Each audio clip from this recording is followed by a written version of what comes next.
Salut les amis et bienvenue dans cette vidéo, c'est JCS Trading et dans cette vidéo, je vous montre un peu ce que j'ai commencé à appliquer qui a permis que je devienne rentable. Et c'est tout simple, c'est quelque chose que j'ai déjà eu à partager qui semble passer anodin. J'ai l'impression que très peu sont ceux qui essaient de mettre cela en application. Alors, euh, déjà mon souhait pour vous c'est que vous réussissez tous au test PropFilm et que vous retirez le maximum d'argent dessus. Vraiment, personnellement, ça fait ma fierté. C'est l'Afrique qui gagne. Et même si vous n'êtes pas africain, dans tous les cas, ça ne coûte rien de donner des conseils ou bien des orientations qui permettent à des personnes de retirer de l'argent et être libres dans tous les cas financièrement. D'où le but de ces vidéos sur ce channel YouTube JCS Trading. Et d'ailleurs, si tu n'es pas encore abonné, abonne-toi et active la cloche de notification. D'ailleurs, 60% des personnes qui suivent les vidéos sur le channel YouTube ne sont pas abonnés et encouragez-moi dans tous les cas. Alors, c'est tout simple, vous voyez, c'est tout simple.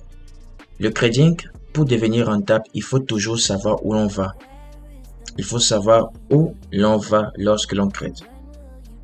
Quand je dis où on va, c'est dans le sens du money management, dans les probabilités de réussite et dans le ratio. Rassurez-vous, je vous le dirai jusqu'à ce que je me rassure que ça ancre dans votre conscience dans tous les cas. Si vous avez un ratio de 5 et que vous réussissez à faire un trade gagnant avec un ratio de 5, vous pouvez vous permettre de perdre 5 fois sans pression parce que la prochaine fois que vous allez prendre un trade gagnant, ce sera toujours un ratio de 5 ou plus pour ceux qui ont des setups qui sont vraiment géniaux. Donc, travaillez avec beaucoup d'abnégation sur vos ratios. Secondement, travaillez avec beaucoup d'abnégation sur vos probabilités de réussite. Si vous avez des setups précis, alors c'est simple. Vous essayez de répertorier le nombre de fois que vos setups marchent sur une période de 100 trades. Et si vous vous rendez compte que 70 trades sont gagnants et 30 trades sont perdants, vous comprenez tout simplement que vous avez 70% de réussite sur tel ou tel setup. Vous voyez. Donc, en connaissant vos probabilités de réussite et en connaissant exactement combien vous gagnez sur les marchés, vous savez où vous allez et votre courbe de rentabilité ne peut que croître. Je vous assure, si vous travaillez pleinement dessus, vous ne pouvez pas être perdant sur les marchés. Vous pouvez avoir des mois très difficiles, mais difficilement perdants. Ce serait difficile d'avoir des mois perdants. D'ailleurs, que même avoir des semaines perdantes, pour moi, vraiment, c'est compliqué. Donc, je ne dis pas que je roule sur des milliards ou bien sur des millions, en dollars, bien évidemment. Mais, je ne dépends, je suis libre financièrement dans tous les cas, juste parce que j'applique cette certaine science mathématique sur les marchés financiers. L'autre point, c'est essayer de durer le moins possible sur les écrans. Essayez de durer le moins possible. Essayez de localiser des tronçons comme ceci, vous voyez, en ne mettant pas long, comme je disais tantôt, 2 heures de temps, 3 heures de temps sur les marchés, sur un signal, bien évidemment, c'est déjà largement suffisant. Largement suffisant. Vous cherchez des tronçons en fonction de vos setups, que ce soit des breaks, que ce soit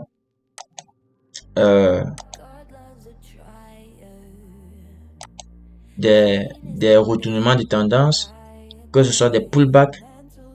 Quand vous réussissez à prendre le trade selon vos setups, selon vos convenances, pour la plupart qui sont dans le channel Telegram et qui suivent les vidéos sur YouTube, vous savez que nous utilisons, pour la plupart en tout cas, la méthode Belkayat. Bien sûr, chacun est là pour finir à sa façon. Donc, c'est ça un peu que j'essaie de partager avec vous. Donc, essayez de durer le moins possible. C'est sur des setups.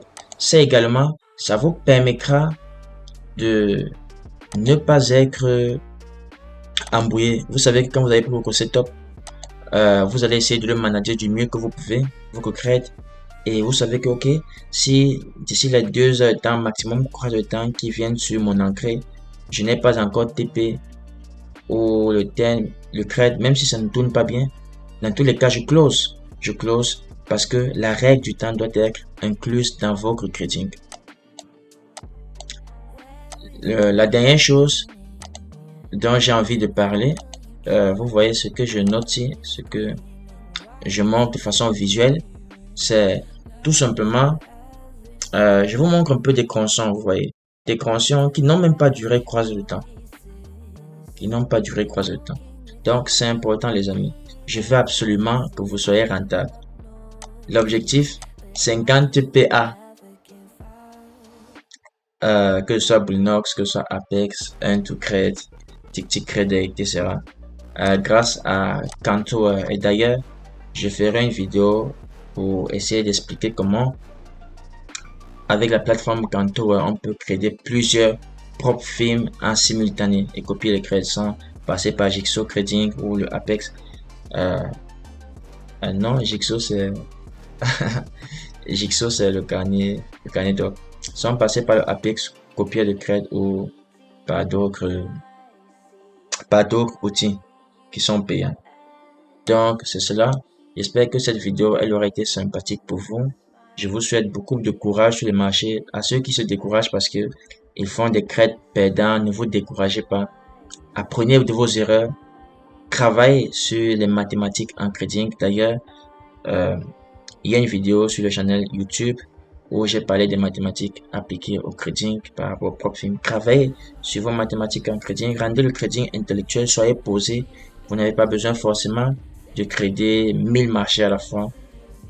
Et je pense que pour la prochaine vidéo, je vous parlerai également après la vidéo sur Kanto de quelques conseils pour vraiment garder le cap sur les marchés et ne pas cramer son compte test et même ne pas cramer son compte lorsque l'on est déjà en live. C'était JCS Trading. Je vous dis à bientôt. Ciao.